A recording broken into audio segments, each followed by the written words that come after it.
Asyhadu an la ilaha illallah al-malikul haqqul mubin wa asyhadu anna sayyidana Muhammadan abduhu wa rasuluhu sayyidul khalqi ajmain. Allahumma sholli afdhalas salatin wa akmalaha wa dwamaha wa asmalaha ala sayyidina Muhammadin abdika alladhi khasastahu bi siyadatil amah bahwa sayyidul alamin alal itlaq wa rasulika alladhi ba'astahu bi ahsani sama'il mawdu'id dalail liyutammima makarimal ahlak. Salatan la ya'uduha wa la yahuduha qalamun wa la lisan, salatan la yasibuha wa la ya'rifuha malakun wa la insan, wa alihil adhar wa ashabil ahyar wa salim tasliman katsira.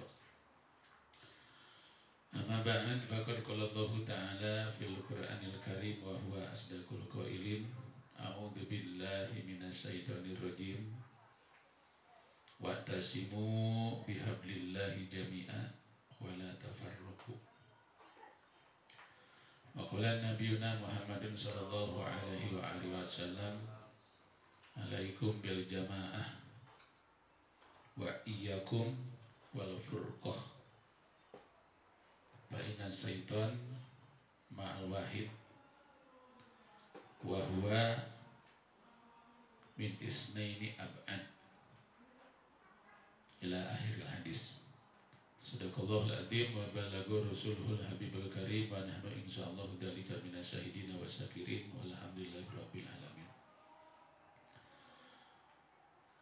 Hadirin rahimakumullah, alhamdulillah dalam kesempatan yang berbahagia ini kita dikumpulkan oleh Allah Subhanahu wa taala dengan pasti melalui taufik dan hidayahnya, dengan pasti melalui qudrat dan iradahnya kita alhamdulillah bisa berkumpul, duduk bertatap muka, yang mana kita berharap dengan berkumpulnya ini akan berkumpulnya kita juga kelak di surganya Allah Subhanahu wa taala. Dan mudah-mudahan dengan berkumpulnya kita di sini menjadikan satu wasilah pelantara akan apa yang kita cita-citakan, apa yang kita hajatkan, apa yang kita inginkan, semuanya dikumpul oleh Allah Subhanahu wa taala. Amin ya Allah ya Rabbal alamin. Ikhwatul iman rahimakumullah, pada kesempatan ini kami akan membawakan daripada kajian bagaimana pentingnya kerukunan ataupun kebersamaan. Karena ini merupakan sebagian faktor keberhasilan kita, baik di dunia ataupun di akhirat. Kita tahu Allah Subhanahu wa taala menciptakan manusia itu berbagai ragam.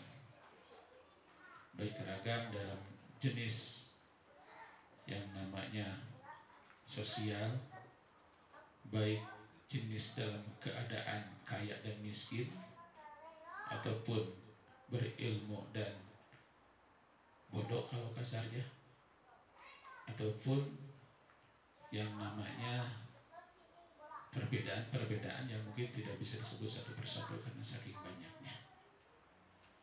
Untuk apa perbedaan ini Allah ciptakan? Ini semuanya untuk agar supaya memberikan manfaat. Ini semuanya agar supaya untuk memberikan kita saling ketergantungan. Tidak bisa kita hidup sendiri. Walaupun kita sudah menjadi orang sukses, menjadi orang kaya, tidak ada orang kaya yang tidak membutuhkan orang miskin.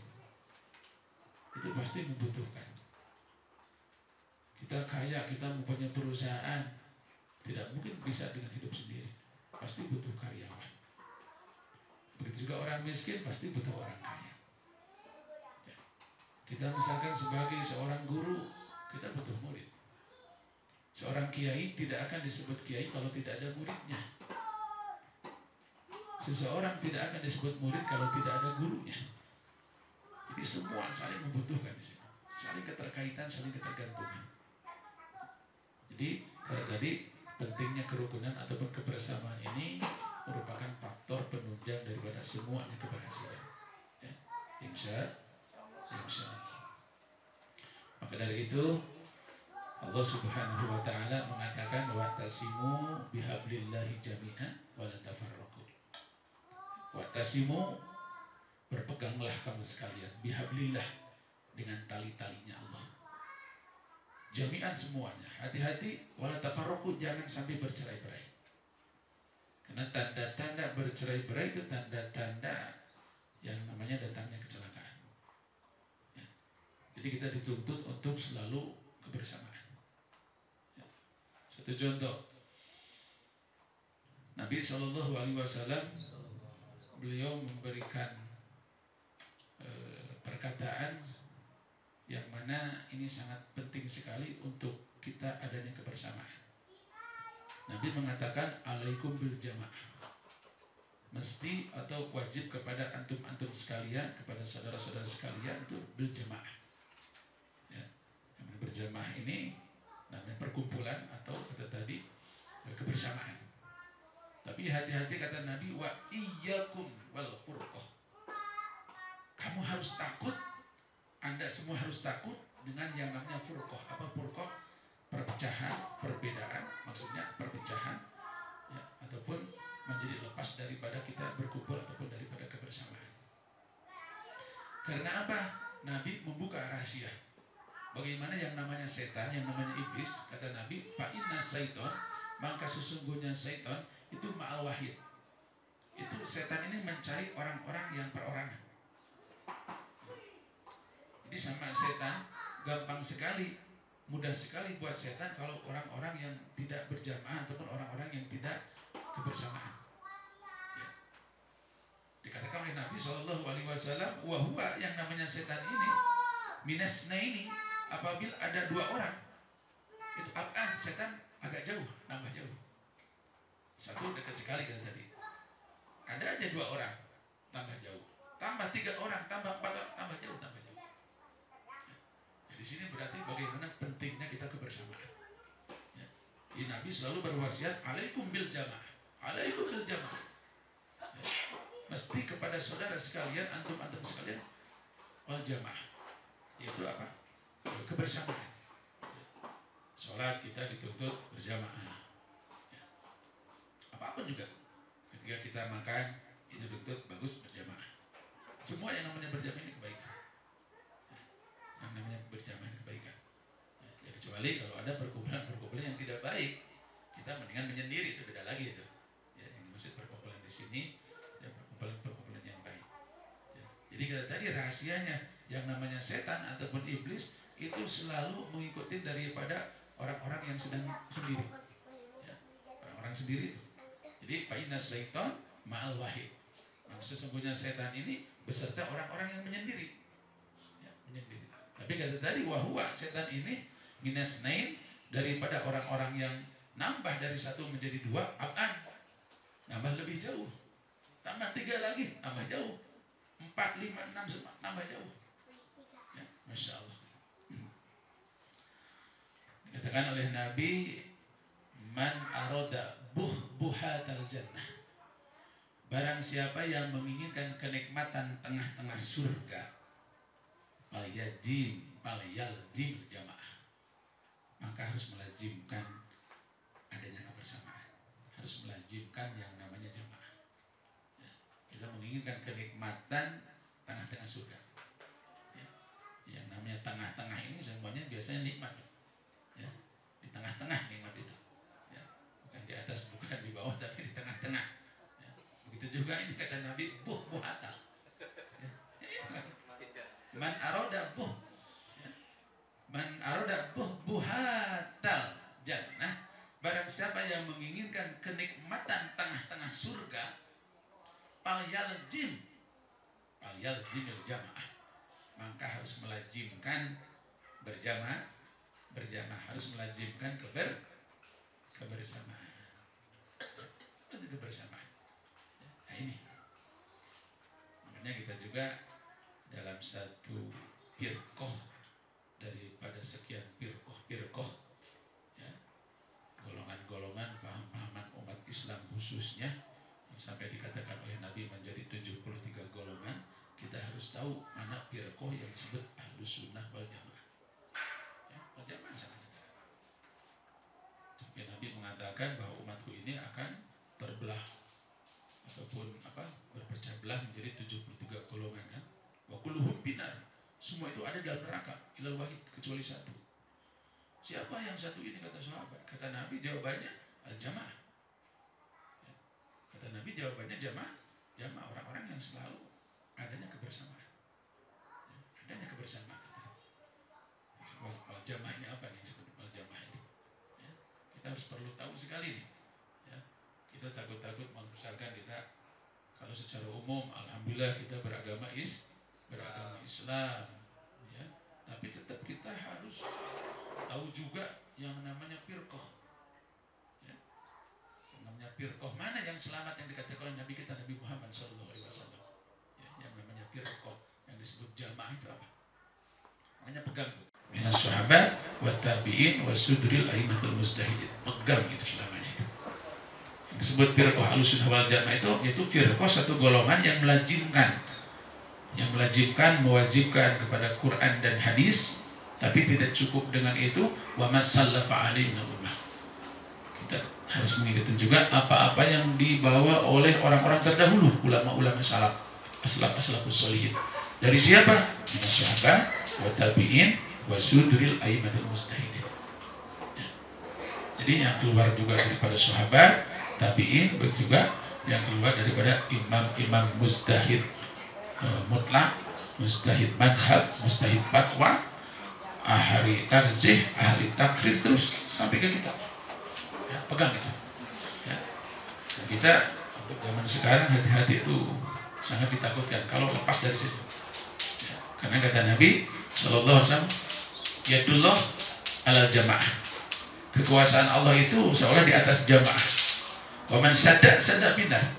Barang siapa yang menyendiri daripada jamaahnya, keluar daripada jamaahnya, keluar dari Ahlus Sunnah wal Jamaah, sadda pindah. Ya, naudzubillah subhanallah. Dia akan menyendiri dalam neraka. Ya, naudzubillah subhanallah. Jadi harus persis tahu. Ya, dia awali daripada kebersamaan kerukunan kita. Kerukunan kita, kebersamaan diawali dengan itu. Ya, kerukunan kita. Kita dituntut satu contoh dalam urusan ilmu, dalam urusan pemahaman. Nah, kita punya guru, ya, guru kita punya guru terus, jangan sampai putus, ya, guru-guru kita terus sampai ke ahli takrir, sampai ke ahli tarzih, sampai ke mustahid fatwa, sampai ke mustahid madhab, sampai ke mustahid mutlak, sampai juga ke tabi'in, sampai juga ke sahabat, sampai juga ke Rasulullah SAW. Jangan sekali-kali kita mengatakan saya mah Islam sempurna, saya mah Islam sejati, langsung saja Quran dan hadis. Itu naudzubillah, subhanallah. Hati-hati. Ya, hati-hati itu dengan itu. Terus kita tahu ngaji, tahu sholat, tahu itu dari siapa? Ya, memang ketemu sama Nabi. Ada sebagian postingan-postingan. Kalau kita nanti mau ngikutin siapa? Saya mau ngikutin ajengan, mau ngikutin. Nanti di kubur memang mau ngikutin ajengan, mau ngikutin kiai, kita ngikutin Nabi.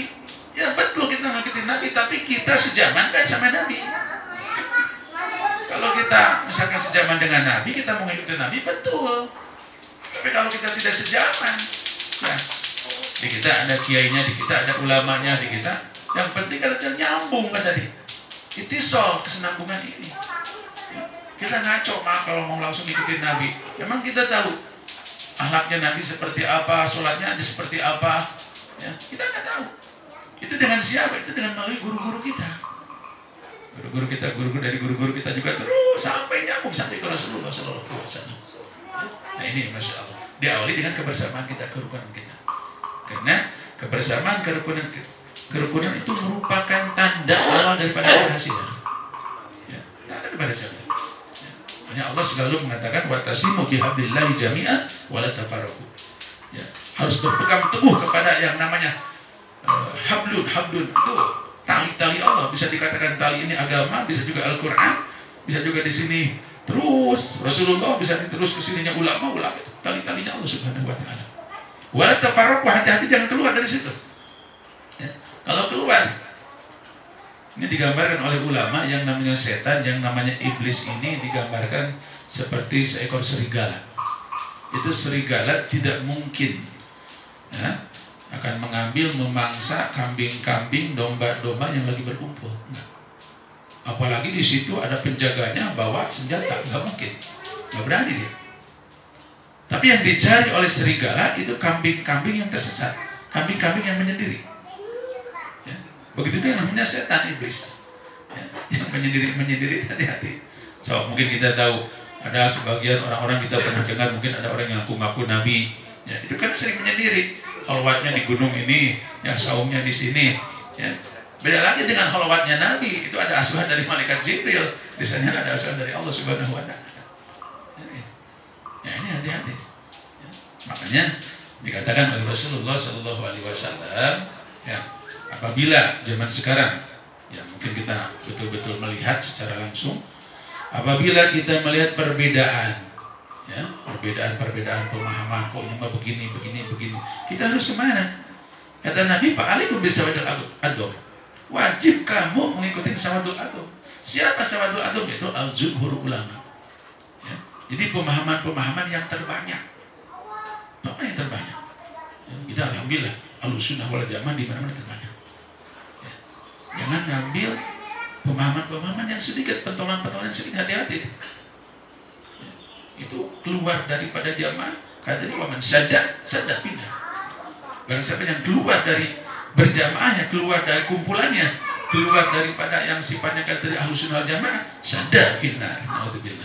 Dia akan menyendiri di dalam nerakanya Allah Subhanahu wa Ta'ala. Ya, naudzubillah.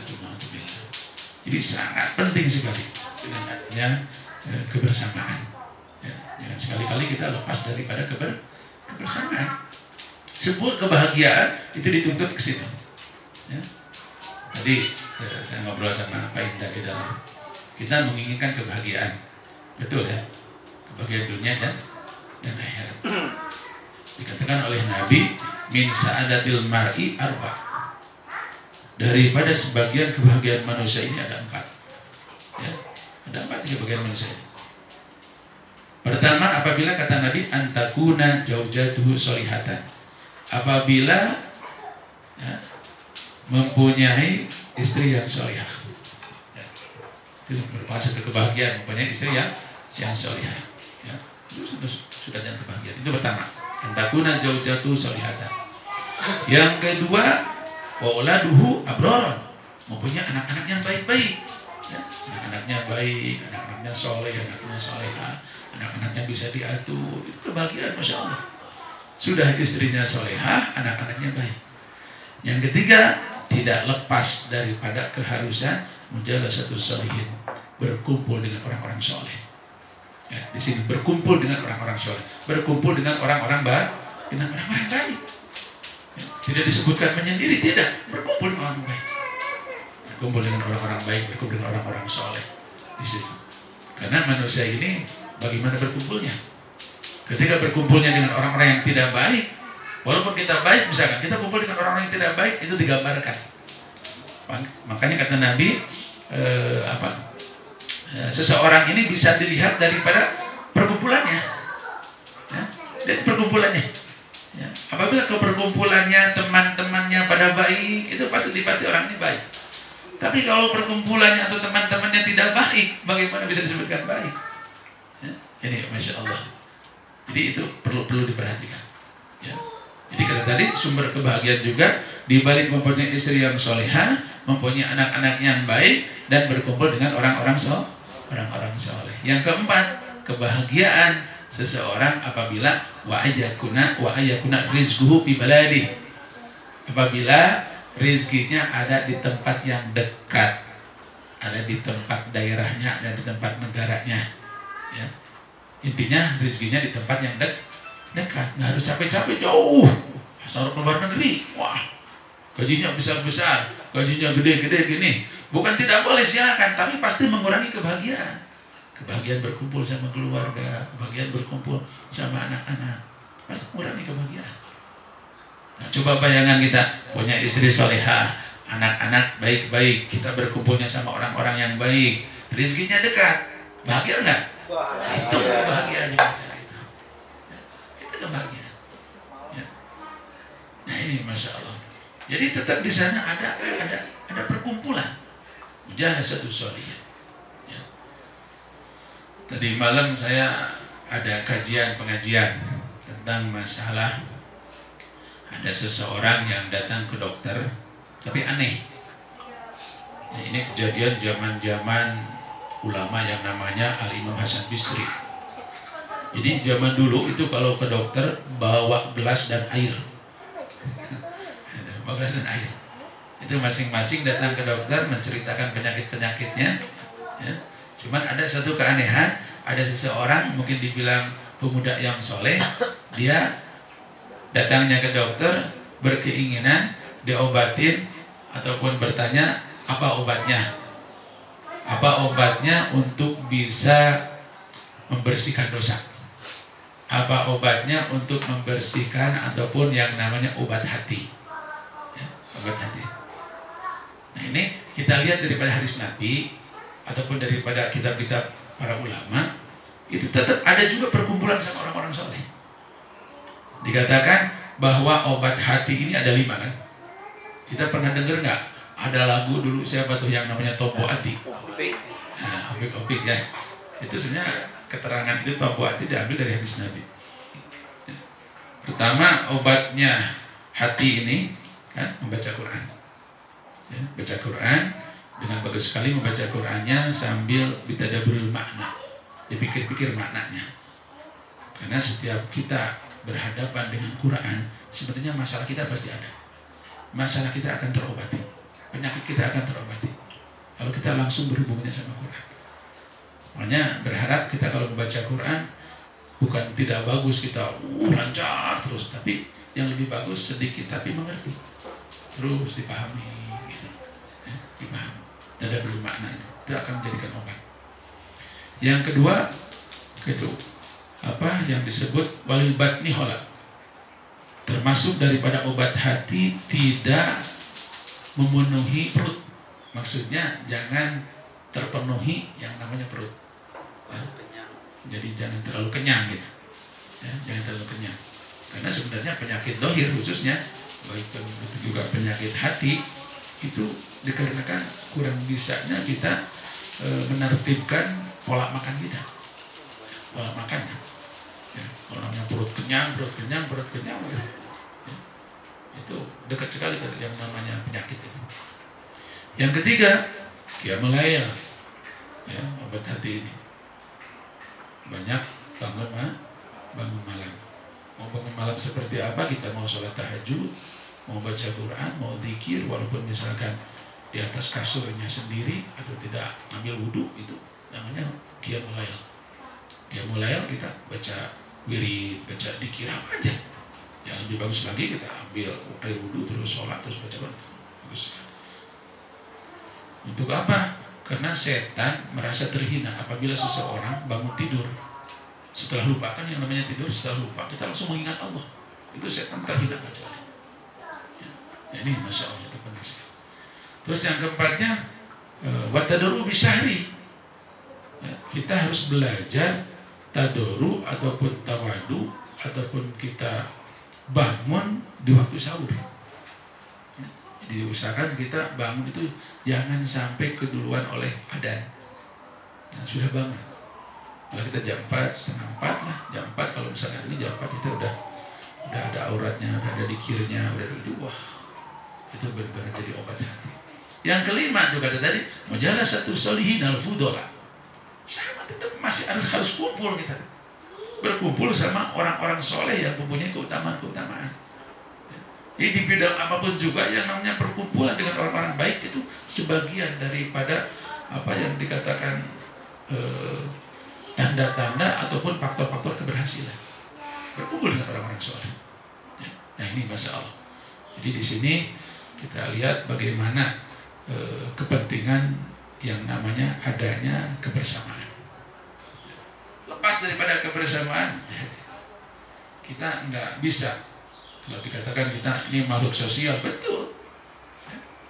Hidup sendiri nggak bisa gitu. Nggak bisa, pasti memerlukan. Ada tetangga misalkan yang hidupnya maunya sendiri, ya nggak mau, seolah nggak mau apa, nggak mau kenal sama tetangga ini mau gini begini hidup saya nggak. Ketika dia sakit, ketika dia meninggal, pasti kan butuh orang yang menguburkan. Pasti butuh orang yang untuk mengangkat jasadnya. Pasti butuh orang yang membungkusnya, yang menyolatinya. Nggak bisa kalau hidup di mana pun kita butuh. Nah ini, jadi pentingnya apa yang namanya kerukunan ataupun kebersamaan. Insya Allah ya semuanya kita hidup kalau kebersamaan ataupun yang dikatakan jamaah itu nikmat. Tanda selamat itu orang-orang yang sering berkumpul terutama dengan orang-orang soleh. Ya. Jadi kata tadi dalam pemahaman agama juga jangan lepas, hati-hati daripada yang namanya alusunnah wal jangan lepas, hati-hati. Kalau lepas naudzubillah. Ya. Akal kita pakai coba misalnya. Kalau misalkan ada seseorang kita nggak perlu ini, nggak perlu jangan ini manusia, kayak ini manusia, betul kata siapa? Malaikat. Ya. Tapi ini pentingnya ini, ketertiban ini, kebersamaan itu. Lepas dari situ naudzubillah. Ya. Lepas dari situ naudzubillah. Kata Nabi yang mengatakan, ya. Idza ra'aitumul ikhtilaf fa'alaikum bisabadil adab. Apabila kamu melihat daripada perbedaan, ya, perbedaan ini perbedaan. Fa'alaikum bisabadil adab. Wajib kata Nabi, arahan Nabi harus mengikuti sabadul adab. Siapa sabadul adab? Yaitu jumhur ulama. Perkumpulan ulama atau yang dikatakanlah paham yang terbanyak kalau bahasa kita mah. Kalau bahasa gaul mah ya aku mah rame lah. Aku mah banyak itu aja. Karena kata Nabi, mar'ahul muslimuna hasanan bahwa indallahi hasanun. Apapun yang dikatakan kaum muslimin mengatakan, semua kumnya terbanyak mengatakan bahwa ini hasanah, baik, bahwa indallahi hasanah. Maka kata Allah juga baik.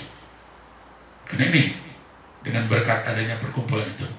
Tapi kalau muslim yang terbanyak mengatakan mar'ahul muslimuna qabihan bahwa indallahi qabih. Kalau kumnya muslim, terutama ulama-ulamanya bahwa mengatakan ini itu tidak baik, itu yakinkan kata Nabi bahwa kata Allah juga itu tidak baik.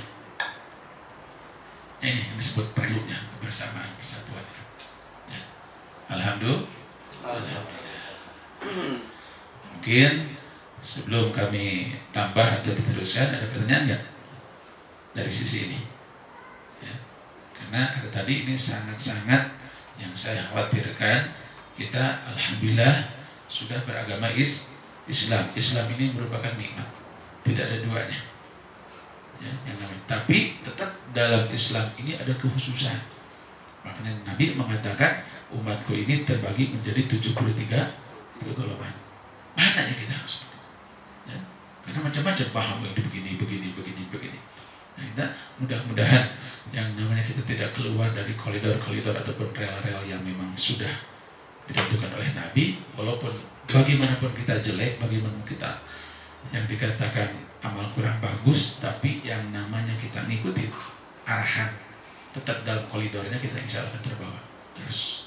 Tapi kalau sudah keluar, naudzubillah, sebagus apapun, tapi kalau sudah keluar dari jalannya, pas naudzubillah. Ini yang diharapkan buat kita semua. Jadi sangat perlunya kerukunan di bidang apapun juga kerukunan. Kita kebersamaan di sekolah, kebersamaan di mana, jadi tong menyendiri, mungkin besi di rawai setan. Ada tadi ini naudzubillah. Itu aslinya. Kenapa orang-orang yang pemahaman karena itu pergaulannya hidupnya tidak. Tapi kalau ada kebersamaan, kita dikatakan oleh Nabi Adam alaihissalam. Sampai Nabi Adam pesan, apabila kita mempunyai sesuatu, menginginkan sesuatu, kita tidak tahu, itu tetap kita harus bertanya. Kata Nabi Adam, kalau aku, ini kata Nabi Adam, ketika berkeinginan mengambil buah holdi, kalau aku mau musyawarah aja sama malaikat, pasti tidak akan jadi, pasti tidak akan turun ke dunia. Jadi sangat perlu tuh musyawarah, ini katakan, ya, yang kebersamaan ini. Karena kadang-kadang ya setan seperti itu. Setan pintar nggak? Pintar banget setan. Kelas-kelas kita nggak ada apa-apanya asli. Dulu setan kan pernah sampai jadi dosennya para malaikat, ya, malah pernah menjadi penjaga pintu surga. Sampai pernah setan itu ibadah kepada Allah 200 tahun tidak lepas daripada sajadah. itu setan sampai terkenal dari langit pertama, kedua, ketiga sampai ke langit ketujuh. Ya, sampai dia katakan terakhir itu iblis man, ablasa yublisu iblasan. Jadi kenapa disebut iblis itu? Ya, itu terkenal, ibadahnya setan. Ya, cuma kehati-hatian itu kan, ketika kita sudah berada di tingkat atau di puncak yang tertinggi, hati-hati. Karena selalu diuji oleh Allah Subhanahu wa Ta'ala. Ya, diuji. Ya, karena setan ini merasakan lebih tinggi, akhirnya ketika disuruh Allah Subhanahu wa Ta'ala untuk bersujud, padahal bukan bersujud seperti sholat, ya, memberi hormat kepada Nabi Adam, malah setan mengatakan bagaimana? Ana khairun minhu. Ya Allah, aku lebih baik daripada Adam. Khalaqtani min nar wa khalaqtahu min tin. Aku dijadikan dari api dan Adam dijadikan dari tanah. Wa ana khairun minhu. Aku lebih baik daripada. Nah, ini kehati-hatian. Kehati-hatian buat kita ketika kita mencapai puncak tertinggi ataupun kita mempunyai apa. Hati-hati. Daripada kebersamaan ini, insya Allah akan memberikan satu dasar, satu awal keberhasilan kita dunia dan akhirat. Amin. Amin ya Allah ya Rabbal Alamin.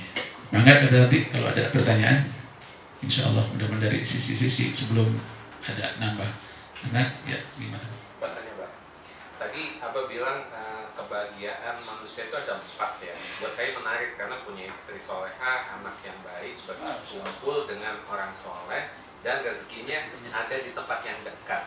Buat saya itu ya menarik karena saya dulu pernah kerja LDR, saya di Surabaya, istri saya di Bali, atau mungkin saya lagi di mana, istri saya di mana. Jadi memang sih saya nggak nyaman gitu ya. Nah cuman waktu itu kan saya sudah berkeluarga nih. Nah kalau menurut Abah saya apa yang harus saya lakukan? Karena saya ada anak saya yang pertama itu laki-laki udah SMK kelas 2. Nah cuman dia keinginannya ke luar negeri ataupun ya biar dia mandiri gitu. Memang ya nggak nyaman buat saya, buat orang tua harus bisa kan udah. Nah tapi kalau menurut Abah baiknya gimana? Karena dia kan anak laki-laki, artinya langkahnya lebih jauh dan dia juga perlu lihat pengalaman yang lebih luas lagi gitu. Nah itu baiknya gimana? Ini kata tadi, bukan tidak baik kita bekerja di tempat jauh ya. Cuman kalau kita misalkan bekerja di tempat jauh nih, misalkan kalau bisa ada yang dekat, kenapa mengambil yang dekat gitu? Ya. Karena rezeki ini sebenarnya tidak yang dikatakan beda dengan jauh dan dekatnya, enggak aslinya enggak. Ya. Rezeki ini yang menentukan Allah, tidak dibedakan dengan jauh ataupun dekatnya enggak. Tapi buktinya kalau kita kerja di luar negeri gajinya gede ya, itu secara dohiriah kan. Tapi kata tadi pasti mengurangi kebahagiaan. Kemarin kebahagiaan kita berkumpul sama keluarga, mengenai kebahagiaan untuk mendidik anak secara langsung kan. Terus bagaimana caranya kalau misalnya kita ya ditakdirkan oleh Allah harus bekerja jauh di luar negeri? Nah, saya punya kunci, hati-hati. Jangan selamanya kita berkeinginan kerja jauh di luar negeri. Jadi ketika kita kerja di Arab, misalkan di Australia atau di mana, kita harus betul-betul punya planning untuk apa? Mengumpulkan uang. Mengumpulkan uang, mencari modal untuk kembali bertujuan berkumpul sama keluarga. Ya. Itu salah ngaco kalau misalkan orang terus aja kerja di luar negeri, terus sampai kehidupannya seperti itu nantinya. Sama anaknya nggak deket, sama istrinya jarang ketemu, jarang ini. Terus makna nikmatnya rumah tangga itu apa? Ya, sebenarnya. Jadi kalau kita misalkan ditakdirkan oleh Allah bekerja jauh, ya di luar negeri, kita betul-betul harus bikin satu planning gitu. Kita ngumpulin uang agar bisa pulang, misalkan kita berkumpul dengan punya modal, punya ini. Jangan sampai tidak begitu. Ini ngaco kalau tidak begitu. Ya. Karena mungkin kita kerja di luar negeri, kita ditakdirkan oleh Allah. Ya. Dan kita berharap, karena kata Nabi bahwa kebahagiaan ini wa ayyakuna rizqu bi baladi. Kebahagiaan ini rizkinya ada di tempat yang dekat. Bagaimana? Nah, kita berusaha tadi. Beli uang dari modal, dengan bertujuan kita misalkan bikin sesuatu, atau misalkan banyak nih orang-orang yang berhasil ketika kerja di luar negeri, tapi tidak selamanya kerja di luar negeri. Setelah modalnya cukup, Misalkan bikin perusahaan, bikin apa, kalau bahasa kecilnya kita bikin kontrakan, bikin apa. Akhirnya ujungnya kita berkumpul sama keluarga. Kalau tidak punya rencana seperti itu, ya kata tadi, imbasnya kebahagiaannya tidak akan sempurna karena jauh dari keluarga. Jauh dari keluarga. Enak nggak? Jauh dari keluarga. Malah ketika kita jauh, hati-hati ujiannya juga akan lebih besar ujian. Saya nggak ngomong jauh-jauh, saya ngomong saudara. Saya punya adik ipar, ya, punya adik ipar ketika suaminya jadi arsitek di Cina, itu tergoda di sana, sampai pecah, walaupun gajinya besar, pecah. Karena saya udah anti sebelumnya, hati-hati. Ya jarang-jarang gitu kan. Ya kalau misalkan sampai kuat ya, tapi tetap harus punya planning kata tadi. Ngumpulin uang dalam sekian tahun, saya harus kerja 2 tahun, 3 tahun, 4 tahun dengan hasilnya. Tetap berkeinginan ingin kembali berkumpul sama keluarga. Karena itu kata Nabi. Ya, wa yakuna rizquhu fi baladi. Rizkinya ada di tempat yang dekat, ada di negaranya, ada di kampungnya. Gitu. Oh, apalagi ada di rumahnya. Masya Allah, rizkinya di rumahnya. Ya, bukan nyari malah dicari rizki. Wah, Masya Allah gitu. Ya, itu nikmat sekali. Istri solihah, anaknya baik-baik, kumpul sama orang-orang soleh, rezekinya dekat. Waduh, itu udah nikmatan kebahagiaannya. Nah, insya Allah kebahagiaan itu akan menjadikan satu batu loncatan menjadi kebahagiaan akhirat. Karena istrinya soleh, anaknya baik-baik, berkumpul sama orang-orang soleh, rezekinya dekat. Kita selalu nantinya bersyukur. Ya, bersyukur. Ada kan kadang-kadang terus kerja di luar negeri, terus saja lagi hancur kadang-kadang. Ya, nggak pulang-pulang. Sampai maaf nih, sebelum corona saya pernah bawa jamaah umroh, seorang ibu-ibu yang Masya Allah udah tua. Itu ceritanya, beliau umroh di balik melaksanakan kewajibannya, dan beliau berkeinginan ketemu sama anaknya. Sudah 22 tahun tidak pulang-pulang di Saudi Arabia di situ. Ya. Bagaimana kan? Ibunya berkeinginan ketemu, terus ini seorang anak apakah memang ada berkah? Kira-kiranya mencari rezekinya jauh-jauh. Kalau bahasa Sunda mana hantu waras? Iya tuh, orang lain dibantu, ya sampai puluhan tahun begini-begini, tapi orang tuanya yang melahirkan memang terlahir dari batu 22 tahun. Bayangkan, naudzubillah, semua naudzubillah. Ya, padahal surga itu berada di rumah ketika kita masih punya orang tua, terutama ada ibu. Surga di rumah. Ya, kita jauh-jauh mencari kebahagiaan.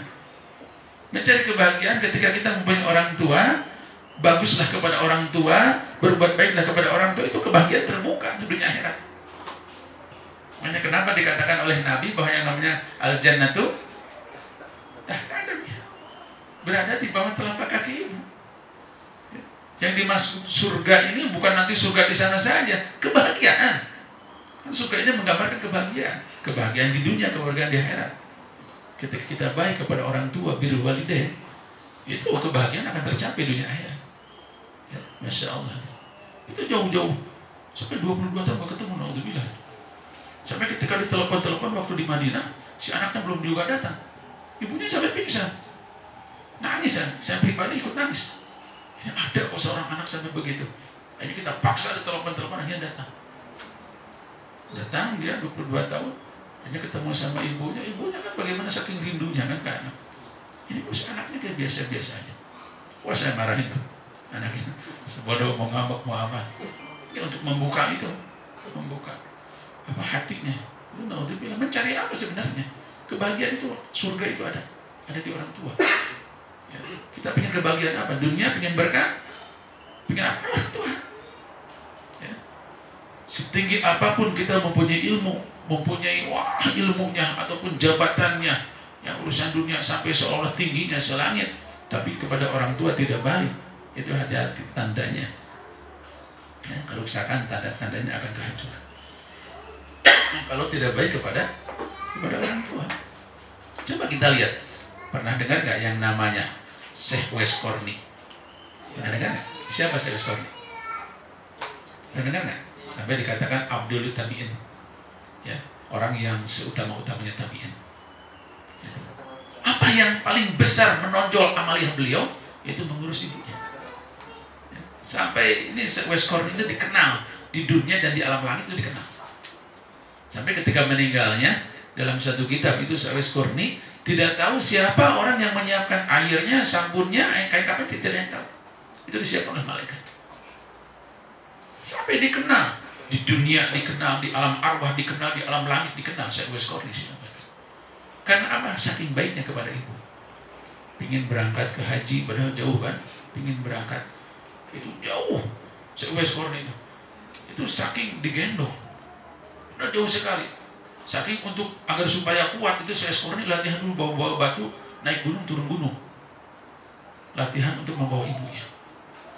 Udah dahsyat itu kebaikan Uwais Qarni. Seorang wali tidak akan jadi wali kalau tidak baik kepada orang tua.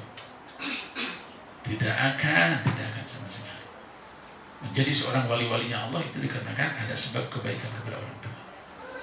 Ridho Rabbi fi ridho li walidain, karena keridhaan Allah itu ada di keridhaan orang tua. Ya, surga itu kebahagiaan di rumah. Ya. Coba kalau kita masih punya orang tua, ketika kita mempunyai satu masalah atau kita mempunyai keinginan keberhasilan dalam usaha kita, minta doa orang tua. Baguskan orang tua, hormati orang tua. Oh, itu keberhasilan. Orang tua doanya itu lebih daripada doa wali-wali kutub, khususnya orang tua buat anaknya. Itu kebahagiaan ada di rumah, ada di rumah ya. Nah ini masya Allah ya. Kalau kita berkeinginan berhasil ya. Berhasil. Jadi kata tadi Pak Indra ya, apabila misalnya kita jauh nih, memang Allah mentakdirkan bekerja jauh, harus punya planning. Jangan jauh terus begitu. Jangan. Ini bagaimana nih caranya agar supaya kita berkumpul sama istri, berkumpul sama anak. Karena aslinya maaf ya, rezeki ini tidak dibatas dengan dekat dan jauh, tidak. Karena itu sudah ketentuan Allah. Ya, sudah ketentuan Allah. Rezeki ini ya, sudah ketentuan Allah. Nah ini masya Allah. Ada pertanyaan lagi? Ada anak-anaknya yang jauh kerja di sana? Ada? Di luar negeri ada? Ya. Ada nggak? Ada. Nggak ya. Ada, alhamdulillah. Ya. Oh masih kecil. Iya, usia saya ya mungkin. Ya, ada pertanyaan lagi daripada itu? Pentingnya kebersamaan dan kerukunan. Ini sangat penting sekali. Ya. Kalau yang hadir di sini pasti setuju ya, apa yang Abah sampaikan ini menjadikan kita itu semakin, wah ini motivasi saya untuk terus berkumpul dengan orang-orang baik ini. Nah, gimana caranya kita ngajak orang lain yang belum mudah untuk diajak berkumpul gitu, atau teman-teman kita yang lebih sering menyendiri gitu. Banyak memisahkan diri. Apalagi kita ini bukan siapa-siapa itu untuk nyampein hal-hal yang baik tentang perkumpulan jadi keluarga ya. Mungkin kalau Abah atau Ustadz yang berusaha menarik gitu, kalau kita gitu gimana gitu Pak? Ini kita tidak lepas daripada tuntunan Allah ya. Caranya itu tuntunan Rasulullah atau tuntunan Allah Subhanahu wa taala. Tuntunan Allah Subhanahu wa taala, Allah mengatakan ketika kita mau mengajak kebaikan, itu kata Allah, ud'u ila sabili rabbika bil hikmah wal mau'izatil hasanah wajadilhum billati hiya ahsan. Ajaklah oleh kamu sekalian kepada jalan Allah ataupun kepada kebaikan ini bil hikmah, yaitu dengan cara bil hikmah. Ini bil hikmah ini caranya ini banyak sekali ya, bil hikmah. Jadi ajaklah jalan kebaikan ini bil hikmah secara umum ini dengan cara kasih sayang. Dengan cara kasih sayang. Orang sekeras apapun, kalau kita dengan memberikan kasih sayang, satu contoh maaf, ada dalam satu hadis beliau mengatakan, ida ra'aitu munkaron falyughayyir biyadihi. Ya, apabila kamu melihat kemungkaran, rubahlah dengan tangan. Nah ini dengan tangan ini bisa cara macam-macam. Bukan merubah kemungkaran dengan cara dipukul ataupun adanya perusakan ataupun dirusak. Bisa juga dengan tangan rubahlah kemungkaran ini dengan tangan, dengan cara memberi. Ya, coba misalkan, kadang-kadang kita misalkan kalau ketemu dengan seseorang yang misalkan kelakuannya yang tidak baik lah, suka ambil atau katakan apanya. Ya. Ini kita cari sebabnya, kenapa orang ini kenapa orang ini bisa mengambil sesuatu yang bukan haknya. Kita cari terus, ini kenapa nih? Ini kenapa? Oh, karena memang butuh, karena nggak punya. Ya. Coba berubah kemungkaran itu dengan kita sama dengan tangan, tapi dengan cara diberi. Coba, ini dekat nggak untuk ngikutin? Dekat nggak untuk sadar? Dengan sadar, dengan kasih sayang. Ya. Sampai Nabi ketika ada seseorang datang kepada Nabi, orang ini ingin tobat daripada pekerjaannya yang jelek. Kata tadi ini orang ini pekerjaannya, maaf kalau secara kasarnya, maling, ambil hak orang lain. Ya. Dia datang kepada Nabi ingin bertobat. Ya. Tapi kata orang ini, ya Rasul, aku tidak bisa meninggalkan pekerjaan saya, tidak bisa meninggalkan keahlian saya, yaitu ahlinya apa? Maling atau menjadi pencopet. Ya. Anda ingin tobat tapi tidak bisa meninggalkan keahliannya. Tapi bil hikmahnya Nabi, kata tadi bil hikmahnya Nabi, oh kalau begitu boleh. Kamu berkeinginan tobat, kamu tidak bisa meninggalkan pekerjaan yang kurang baik seperti tadi maling. Tapi satu kata Nabi syaratnya kamu jangan bohong. Bisa ya Rasul, kalau memang syaratnya itu. Seolah-olah Nabi silakan mau maling silakan, tapi syaratnya jangan bohong Anda mau tobat. Singkatnya cerita. Ya, ketika orang ini biasa melaksanakan pekerjaan yang tidak baik, terus ketemu sama orang, ya, seolah-olah ketemu bahasa Sunda maka panggil lah gitunya. Terus ketika mau bohong, dia mau pura-pura nggak bisa, karena kata Nabi syaratnya jangan bohong. Ini bil hikmahnya cara Nabi, masya Allah. Jadi kata tadi, kalau kita untuk memasukkan hukum kepada seseorang, apalagi kata tadi pergaulannya yang tidak baik, kan mungkin tidak tahu, itu jangan dulu dengan hukum, tapi dengan cara berkasih sayang, dengan cara berkasih sayang. Coba kayak tadi kemungkaran, oh kamu pekerjaan ini seperti ini, kenapa? Akhirnya ujung-ujung saya butuh, karena saya butuh makan, saya butuh membiayai anakmu. Coba kalau kita rubahnya dengan tangan ketika kita ada diberi sama kita. Jangan dipukul gitu. Jangan dipukul, jangan ini. Tidak akan, katakan tidak akan sadar gitu. Karena yang namanya kebutuhan ini susah. Ya. Saking butuhnya hanya mengambil ataupun berani mengambil daripada hal orang lain. Dengan cara apa? Bil hikmah kata tadi. Coba beri. Sama dirubah dengan tangan. Diberi ini. Akhirnya dia menyadari. Terus itu yang paling efektif. Jadi metode Allah ataupun cara Allah untuk mengajak kepada jalan Allah mengatakan bil hikmah. Ya, bil hikmah. Jadi kalau bil hikmah ini, kalau kita memberi makan, diibaratkan memberi makan ini harus sesuai. Oh orang ini nih memang dewasa, memang, tapi seolah-olah pemahamannya belum begitu tahu dalam agama, diseolah-olahkan ini masih bayi. Kasih makanan bayi. Kasih makanan bayi. Kalau ini misalkan dewasa nih, kasih makanan dewasa. Kalau orang ini udah orang tua, kasih makanan orang tua. Itu para ulama-ulama pintarnya menyampaikan. Jadi, wah ini mah kelasnya kelas anak kecil nih. Anak kecil jangan keras-keras. Jangan keras-keras. Gitu. Setiap anak kecil kalau beri makanan yang keras-keras, kasihan. Apalagi yang belum punya gigi kan, kasihan. Ya, yang lembut-lembut. Kira-kiranya yang sudah dewasa ya makanan dewasa. Orang tua juga makan orang itu namanya bil hikmah. Pas untuk menerapkan. Kayak tadi diajak teman-teman kita yang biasa kumpul-kumpul, daripada kita kumpul begini, yuk kita ngumpul-ngumpul sambil ngopi lah, ajak ngopi aja dulu. Ajak ngopi aja dulu, ngopi di sana ya. Ngumpul-ngumpul gitu.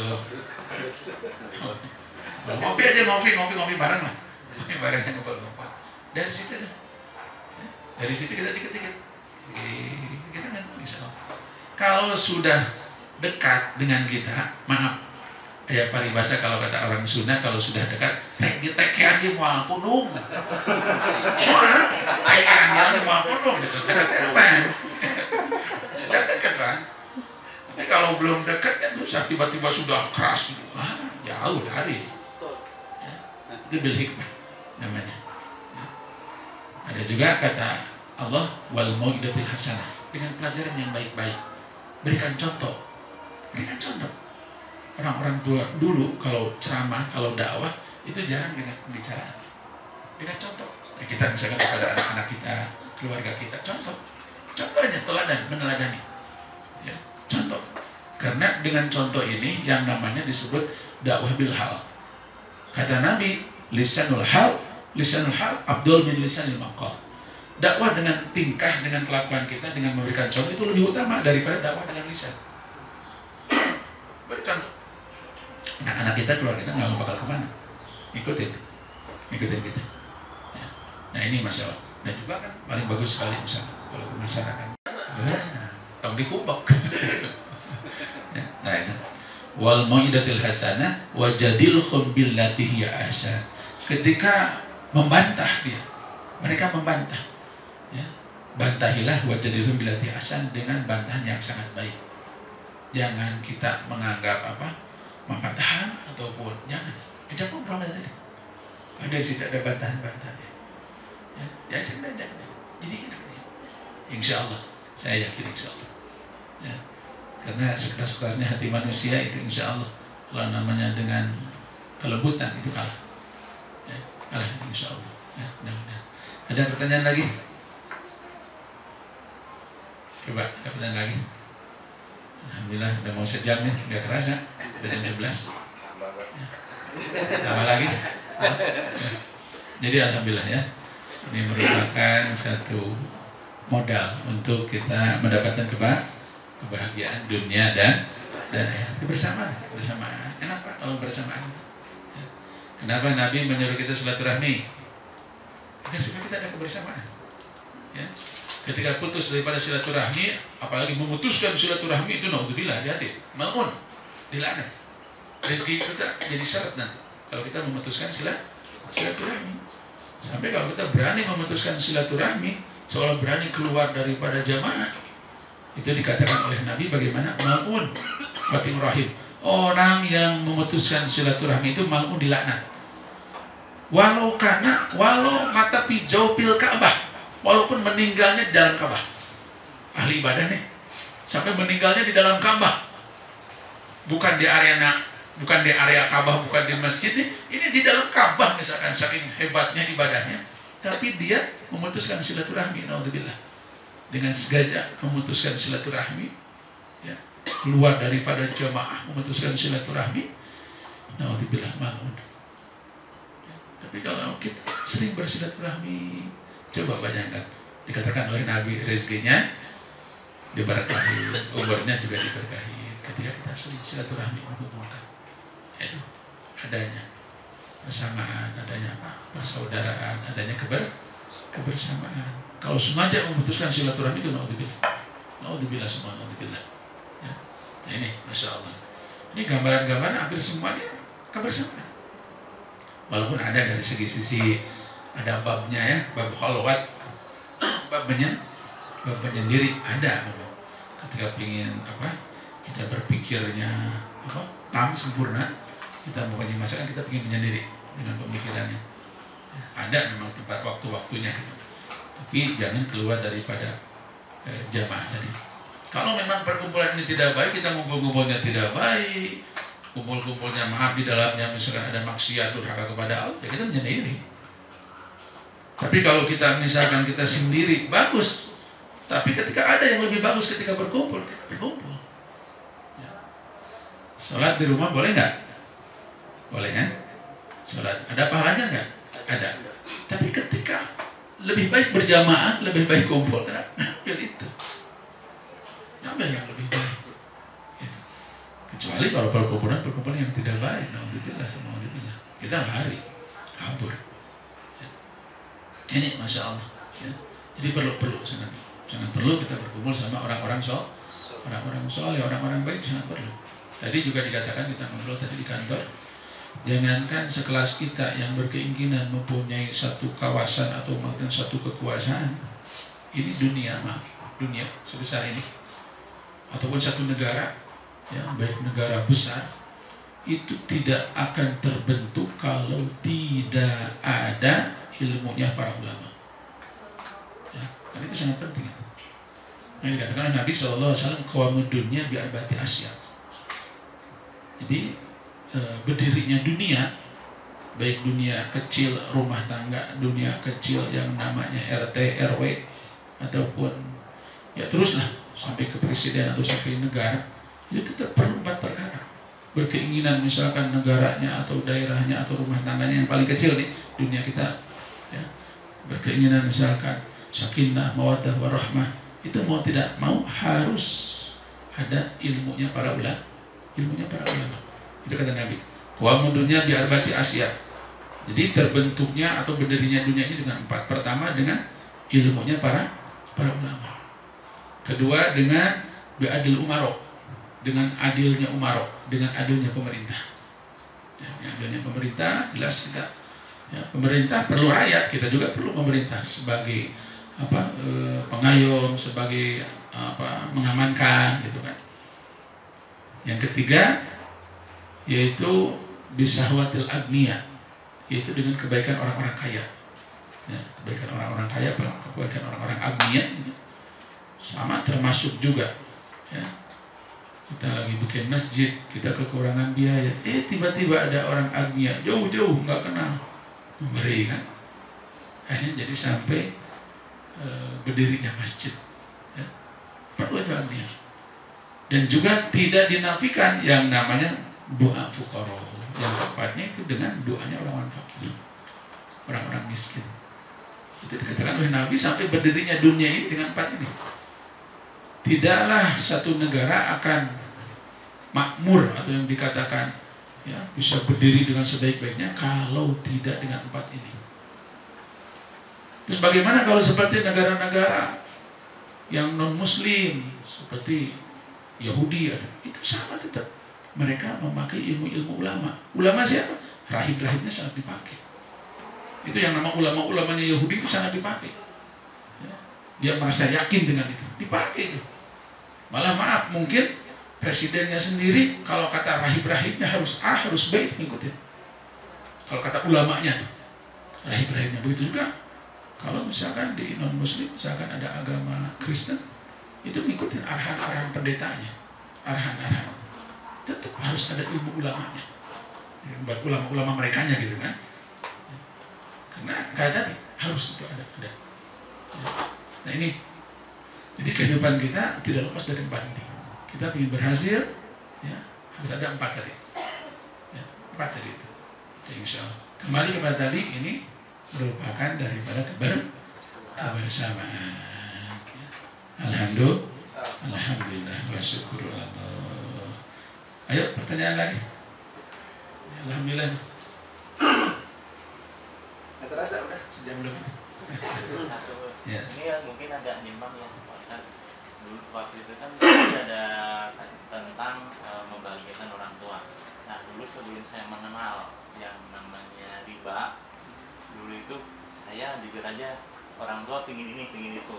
Kebetulan saya belum ada nih, karena memang pingin membantu orang tua, saya jujur aja pinjam dengan berbunga. Nah untuk itu karena kita udah tahu, untuk menebusnya itu gimana?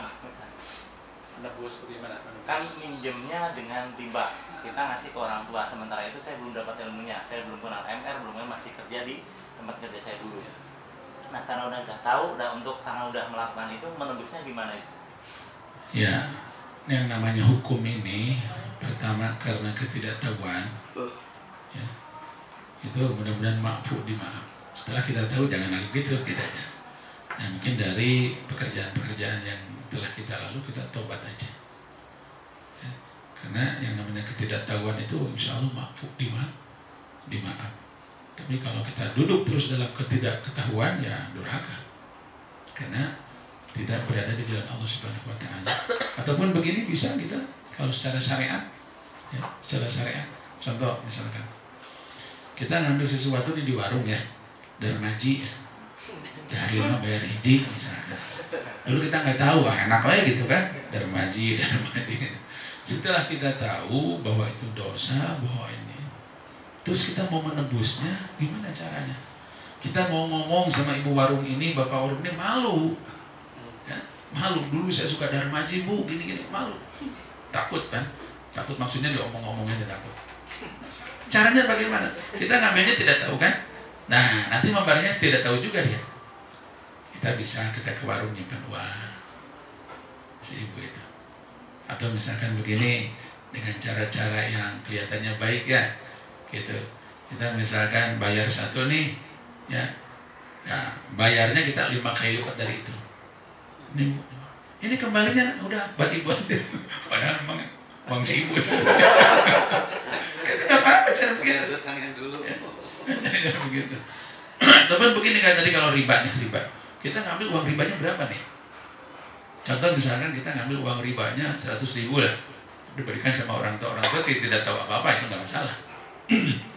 Nah untuk menebusnya kita ya Allah, gitu.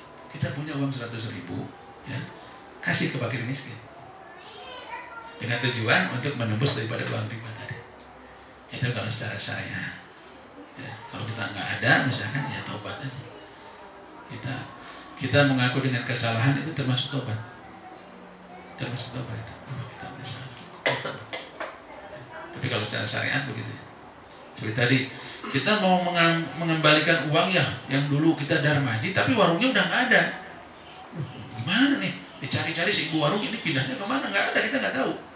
Ya, bisa kita harga dengan harga uang yang kita ambil tadi, kita kasihkan ke fakir miskin. Dan pahalanya doakan untuk orang yang diambilnya tadi.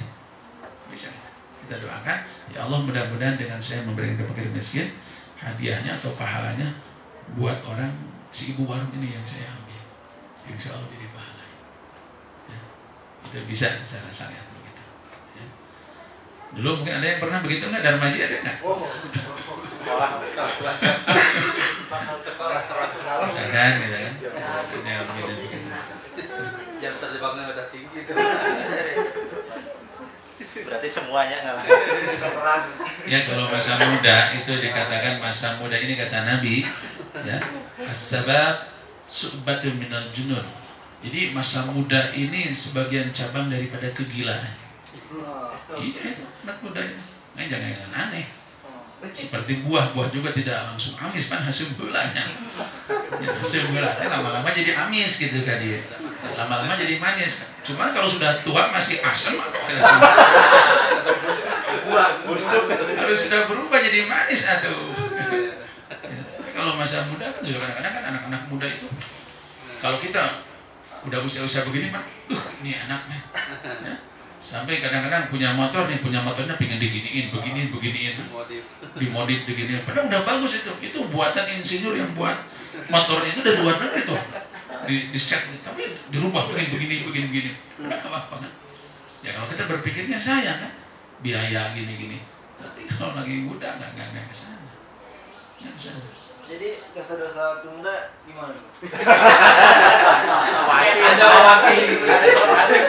Tapi masya Allah nih, ada kata Imam Ali, ya, jahlul sab, kebodohan masa muda ini makdur, dimaaf, diudurin. Ya. Sampai usia berapa kemarin? Biasanya ya ada kan kalau masa-masanya itu. Masa-masanya biasanya nih waktu-waktu pas mulai memuncaknya SMP atau SMA tuh SMP. Tapi nanti insya Allah udah lepas SMA lah, usia 20 ya, itu udah mulai berubah. Susah, kita begini anak begini dia nggak bisa. Asal kita bisa diarahkan kemana. Kalau tidak bisa diarahkan bahaya. Kalau bergaulnya atau salah gaul bahaya tuh. Karena usia segitu itu lagi mencari jati diri. Sebenarnya apa yang dia inginkan? Kita semua pernah muda kan? Ya, pernah. Siapa sih yang tidak ada yang salah mudanya? Masa muda ini, masya Allah. Ya, masa. Kata Nabi seperti itu. Subatun minal junun. Ya, Al-junun bunun, yang namanya kegilaan ini macam-macam. Ya. Maksud bukan berarti gila, enggak macam-macam. Ketika berkeinginan sesuatu itu datang kegilaan. Ya, karena kita menginginkan sesuatu, kadang-kadang kita kurang berpikir. Ya, kurang berpikir sama sekali. Kalau menginginkan sesuatu, karena cinta kepada sesuatu itu yubi wa yusim, seolah mata buta dan apa? Telinganya apa? Budek.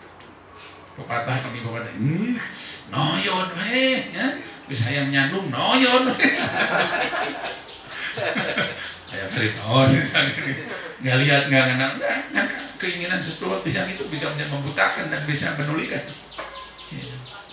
Nah, masa-masa mudanya begitu, masa mudanya. Jadi kadang kita ke anak-anak yang baru-baru ini kita tetap mengarahkan, tapi harus banyak maklum.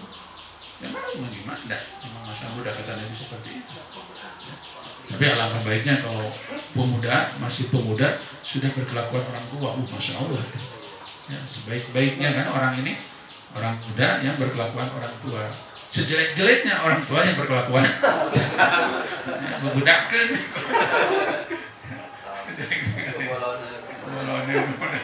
Masya Allah. Udah tua masih bobolonan. Ini alhamdulillah, syukuranallah. Ya alhamdulillah. Ada pertanyaan lagi? Satu lagi loh. Assalamualaikum. Ini saya nanya agak di luar konteks. Enggak apa-apa kita. Ini gimana hukumnya orang yang mau meninggal dia disuntik morfin, Pak? Morfin sendiri kan untuk penghilang rasa sakit ya. Nah, itu hukumnya dalam Islam gimana? Udah mau meninggal dia? Iya, jadi agar nggak terasa sekaratnya. Iya. Itu sama dengan bunuh diri kan? Oh. Naudzubillah semua. Iya. Sama dengan bunuh diri. Itu minta sendiri apa? Enggak. Kan kalau di luar negeri itu hampir rata-rata, terutama Jepang itu hampir rata-rata rumah sakit seperti itu, Pak. Jadi dia mau meninggal, dia sakaratul itu ditawarin biar mautnya, biar nggak sakit matinya. Iya, Matinya biar nggak sakit gitu. Iya, biar dia tidak merasakan sakit. Alasannya seperti itu. Berarti itu, atas persetujuan dia ya? Itu sama dengan bunuh diri. Alhamdulillah. Nah itu malu bilang. Kan ada juga mereka kan yang malas dan mereka belum paham kan. Ya. Nah itu hukumnya seperti apa? Ya kalau kita iya. berbicara mu'alaf misalkan ya. Iya. Mu'alaf. Ya memang kalau mu'alaf ini kalau misalkan ada ma'fu ya, di maaf itu karena kan ketidaktahuan kan. Iya. Jadi yang namanya di ma'fu kalau bahasa Arab itu di maaf ini ada beberapa. Pertama seperti mu'alaf yang baru masuk Islam ya. Baru masuk Islam karena ketidaktahuan. Yang kedua orang bodoh Islami, bodoh jauh daripada ulama, misalkan contohnya rumahnya di atas gunung menyendirinya ataupun di hutan yang tidak tahu dengan hukum, itu disebut dalam ilmu fikih ma'fu di maaf. Cuman dari tadi yang namanya di maaf dengan urusannya bunuh diri nih, ya, itu sama dengan bunuh diri kan? Iya. Sama dengan bunuh diri. Alhamdulillah kan malam. Jadi sebenarnya kita kalau kita berkeinginan tidak sakit, ya, misalkan sakaratul maut, bukan berarti kita bunuh diri. Padahal nanti di sana lebih sakit lagi, naudzubillah. Seperti sekarang orang-orang yang takut nih, kayaknya bunuh diri nggak terasa kan? Nggak terasa. Di sana lebih sakit lagi. Malah dalam satu hadis ketika ini bunuh dirinya dengan apa nih? Ya, itu nanti kelak gambaran seperti itu. Kalau misalkan bunuh dirinya dengan pisau, nanti terus sama pisau bunuh dirinya dengan gantung diri, nanti bisa digantung aja. Ya, padahal kita hidup ini sebenarnya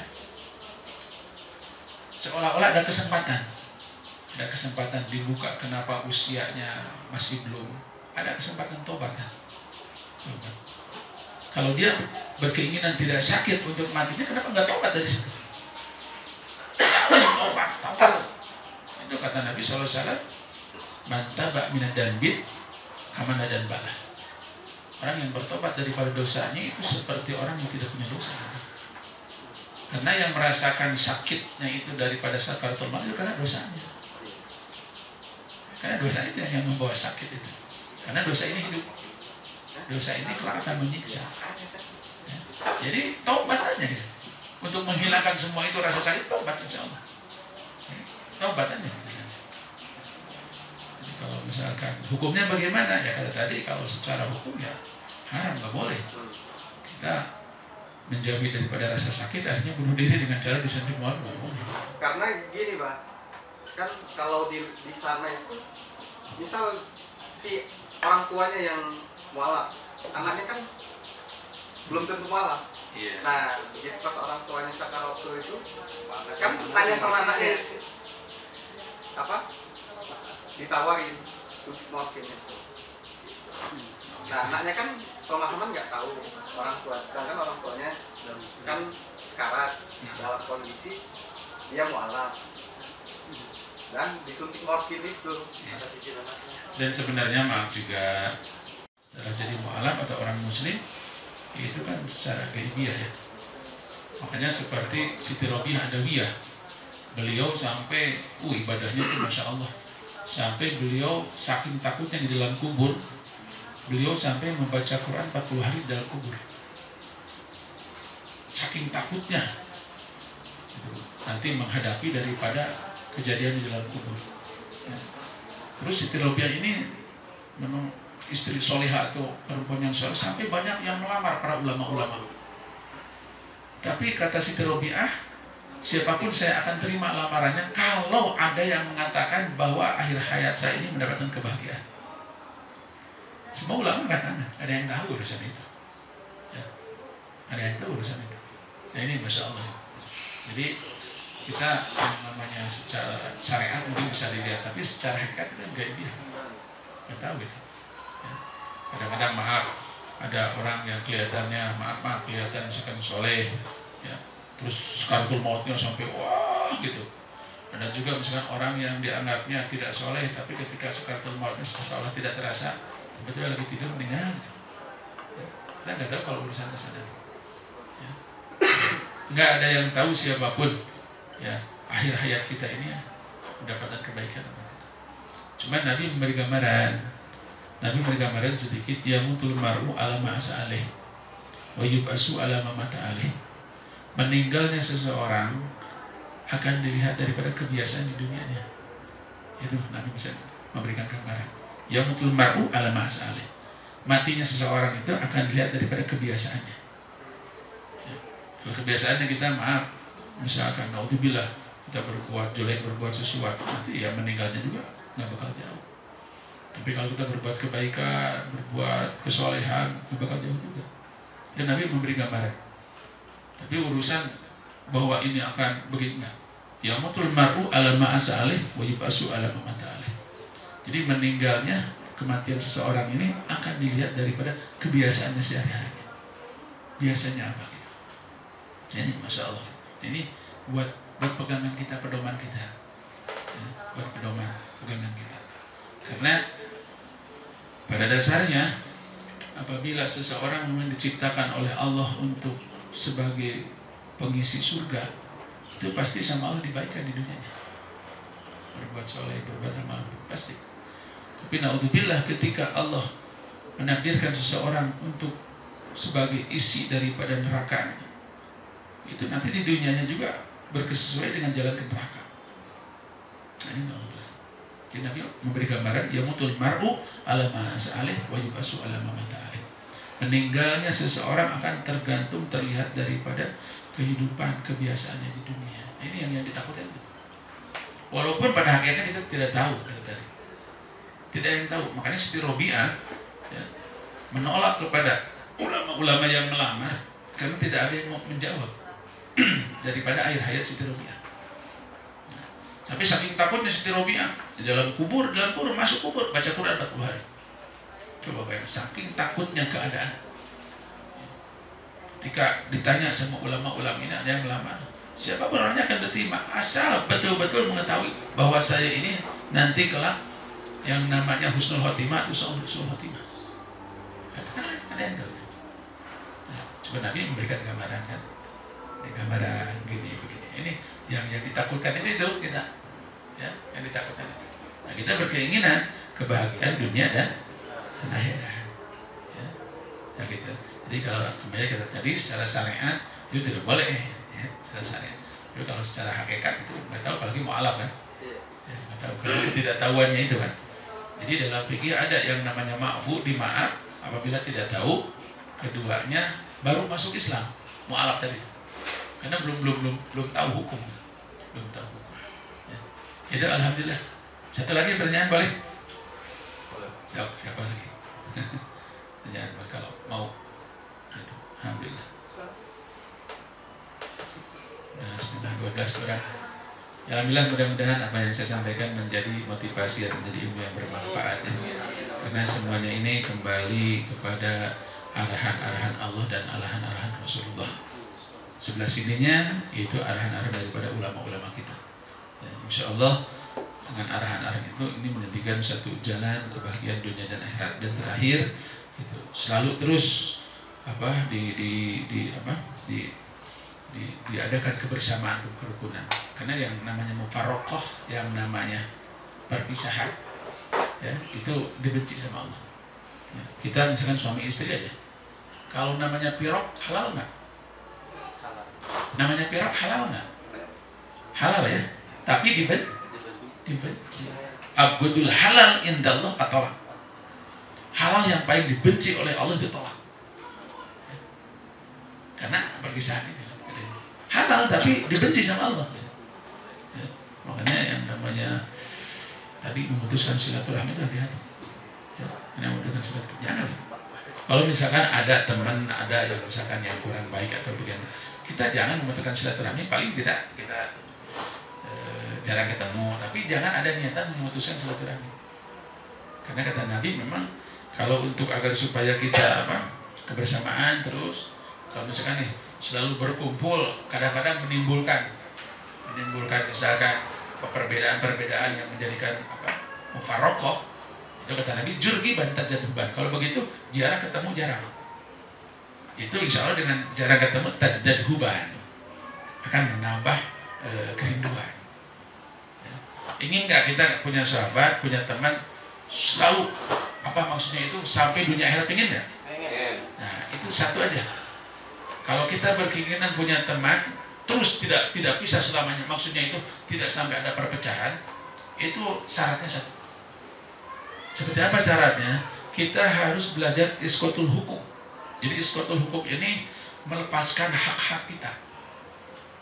Misalkan nih, ada teman yang kurang baik lah akhlaknya kepada kita begini-begini, biarkan. Kita jangan berharap hak-hak kita ingin dihormati. Jangan. Karena kadang-kadang ada perpecahan itu, orang ini mau begini, merasa diri kita ingin dihormati haknya. Kalau sudah masing-masing begitu, itu pasti kedepannya ada perpecahan. Tapi kalau kita masing-masing menurunkan hak kita, maksudnya itu melepaskan hak kita, tapi kita mempunyai justru berkeinginan kita melaksanakan hak orang lain, nah, itu Masya Allah pertemanan akan langgeng. Itu ada satu syaratnya. Tapi kalau kita sudah merasa misalkan didolimi orang lain, oh dia begini sama kita, ya, seolah-olah kita mempunyai ingin dihormat, berkeinginan kita bilang begini, itu pasti ada perpecahan.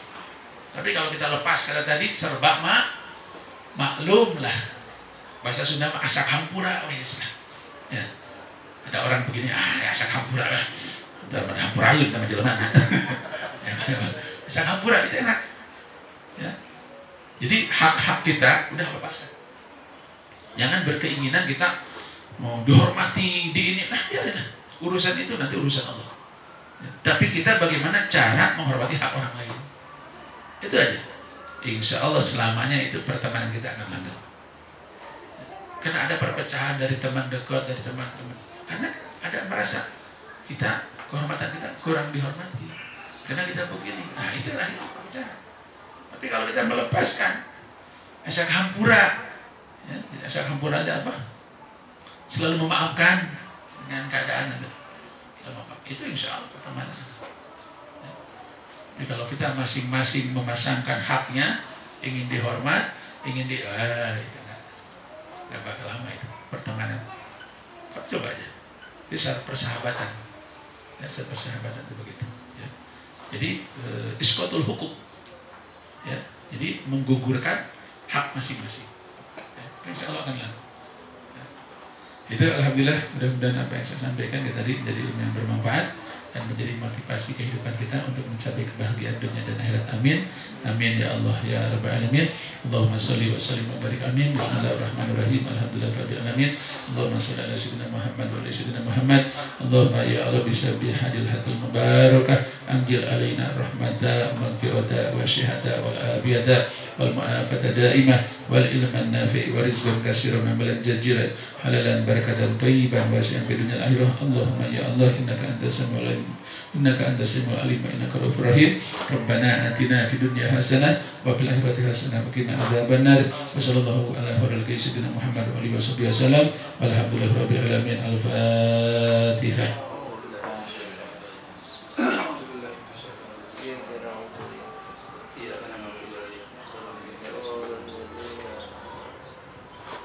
Baik, wa hidayah wa minkum. Assalamualaikum warahmatullahi wabarakatuh. Waalaikumsalam.